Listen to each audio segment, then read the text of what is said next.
కేసీఆర్ పోవాలి, కాంగ్రెస్ రావాలి అనుకున్నారు.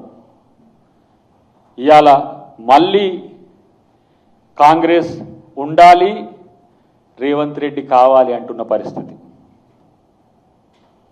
రేవంత్ రెడ్డి మళ్ళీ రావాలని ప్రజలు కోరుకుంటున్నారు కాబట్టే ఇలా చాలామంది రేవంత్ రెడ్డి గారి మీద ఈరోజు ఇలాంటి కుట్రలు చేస్తున్నారు. దాంట్లో ఆర్ఎస్ ప్రవీణ్ కుమార్ కూడా ఒక పావుగా వాడబడడం అనేది చాలా విచిత్రకరం. ఆయన మాట్లాడుతున్న మాటలు ఎన్నో కౌంటర్లు ఉన్నప్పటికీ కూడా మనోడు దాని మీద దృష్టి పెట్టట్లే. చలో ఏమైనా సరే మనోంది దాంట్లో ఏమున్నది, గతంలో ఉన్న దాంట్లో నెక్స్ట్ సీఎం ఆర్ఎస్పీ అని పెట్టుకుంటాడు.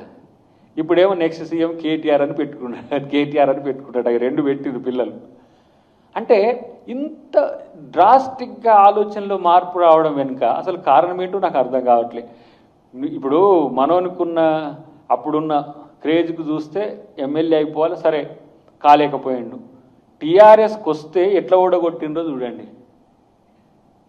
అంటే వీళ్ళు శ్రమ దోపిడీ వాళ్ళ సిద్ధాంతం. దొరల కంటే ఇంకా ఏమంటారు ఫ్యూడల్స్ కంటే కూడా మించిన స్వభావం వాళ్ళది మిత్రమా, గుర్తుపెట్టుకో. ఎందుకంటే ఇట్లా ఏదో సేక్ ఆఫ్ డిస్కషన్స్ కొరకో, సేక్ ఆఫ్ ప్రెస్ మీట్ల కొరకో తమ ఏమంటారు అజ్ఞానాన్ని బయట పెట్టుకోకుండా, తమ యొక్క అస్తిత్వాన్ని పోగొట్టుకోకుండా ఉండాల్సిన పరిస్థితి కొంతమంది బీఆర్ఎస్లో ఉన్న నాయకులకు ఉండాలి. ఎందుకంటే ఎప్పటికైనా బీఆర్ఎస్లో నాయకులు వాళ్ళే. వాళ్లకు ఊడిగం చేయడం బంద్ చేయండి. కాబట్టి మనం ఎంత మేరకు స్టాంటిటీతో మాట్లాడుతున్నాం అనే దాని విషయంలో కూడా మిత్రుడు గుర్తుంచుకుంటే మంచిదని చెప్పి నేను ఒక హితం. ఎందుకంటే ఎవరు కూడా కొంత ఆర్ఎస్ ప్రవీణ్ కుమార్ గారి మీద ప్రెస్ మీట్ పెట్టాలంటే ఎందుకులే, ఏంలే, అమ్మ మనకెందుకు వచ్చిన పీడ ఇట్లా అనుకుంటున్నాం. కానీ దీన్ని ఏమంటుంది మనోడు అలసిగా తీసుకొని పదే అబద్ధాలు చెప్పడం మొదలు పెడుతున్న పరిస్థితి ఉన్నది. కాబట్టి ఇంకోటి చంద్రబాబు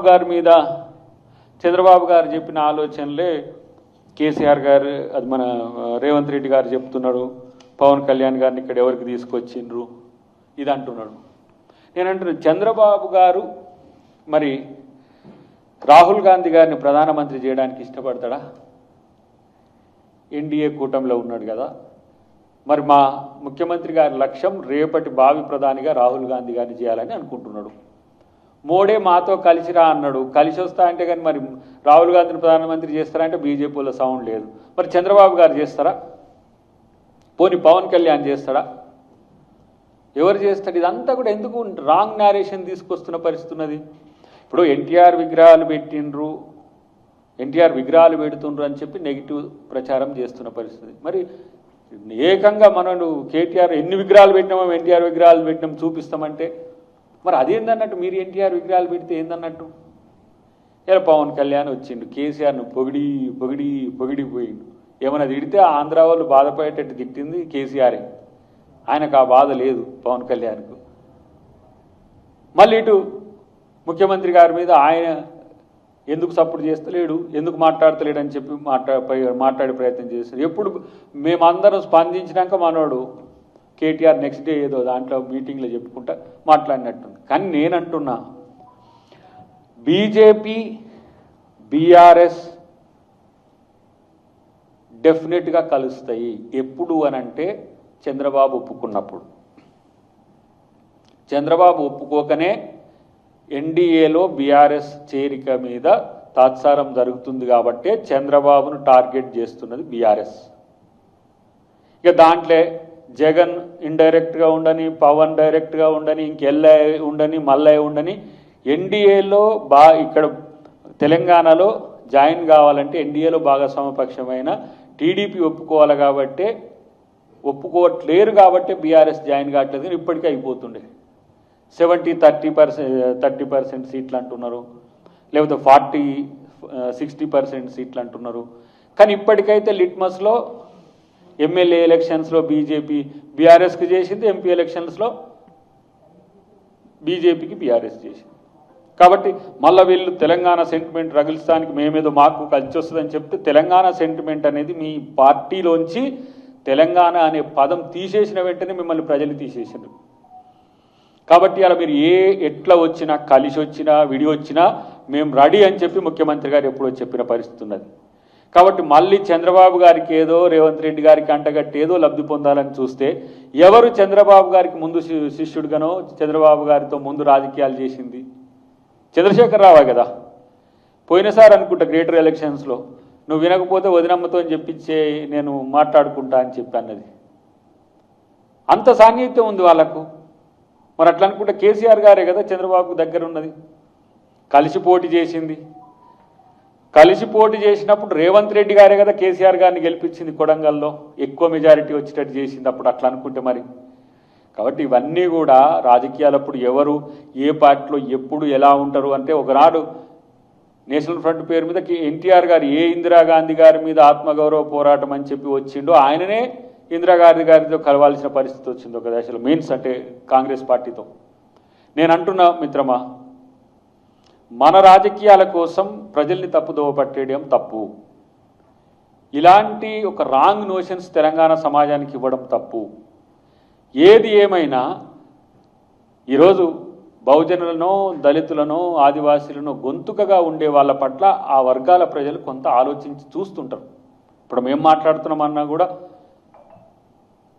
మేము ఎక్కువ ఏమంటాం, అబద్ధాలు చెప్పడానికి ప్రయత్నం చేయము, కింది స్థాయి వర్గాల కోసం మేము పనిచేస్తామనే ఉద్దేశంతో ప్రజలు నమ్ముతుండొచ్చు. దాన్ని ఒమ్ము చేసుకోవాల్సిన పరిస్థితి అవసరం లేదు. ఎందుకు ఈ మాట చెప్తున్నంటే, నీతో పలికేది నీవైనా పలికించేది కేటీఆర్ అనేది అందరికీ తెలిసిన వాస్తవం. ఇలా మొన్న మేము చూసినప్పుడు మీతోనే చెప్పిన, కేటీఆర్ తప్పు ఒప్పుకున్నాడు బాగానే అని చెప్పి మీతోనే అన్న నేను. చివరికి మళ్ళీ ఎమ్మటే నెక్స్ట్ డేనే మాట మార్చిండు మనోడు. అంతకుముందు రామం అవుతాడు, తర్వాత రెమో అవుతాడు. కేటీఆర్లో భలే ఉన్నది. ఆయనను ఒక పేరు రాము అని కూడా అంటారు. కేటీఆర్ అంటే కల్వకుంట తారక రామారావు అయినా రాము అని కొంతమంది అంటారు. ఒకసారి రామం అవుతాడు, మళ్ళీ రెమో అవుతాడు వెంటనే. దానికి ఉదాహరణ ఏంది, ప్రజలు తప్పు చేసిండ్రు, మమ్మల్ని ఓడగొట్టి ఇప్పుడు అనుభవిస్తుండ్రు, ప్రజలు ఇట్లా చేసేది కాకుండా అని అప్పుడే ఒక మాట మాట్లాడదు. మళ్ళీ నెక్స్ట్ డే ప్రజలు ఉన్నారు కదా, వాళ్ళు నిర్ణయిస్తారు కదా, మనకు ప్రజలే న్యాయ నిర్ణేతలు అంటాడు. అంటే ఒకటేసారి రెండు పార్శ్వాలు చూపిస్తున్న మన రామం లాగా నువ్వు ఉండకు. రామం రెమోగా మారిపోయిండు, అది సమస్య.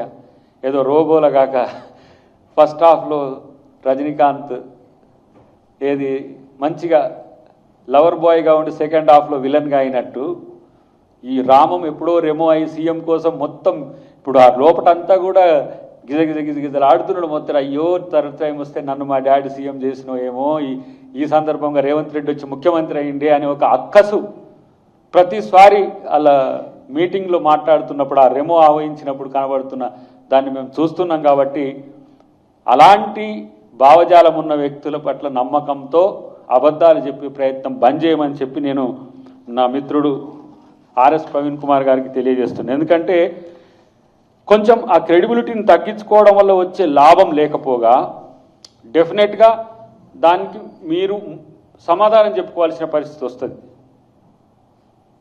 ఎందుకు ఈ మాట అనాల్సి వస్తుందంటే, మనోన్ని వాడడం వెనుక ఉద్దేశం ఏంటో మాకు తెలుసు.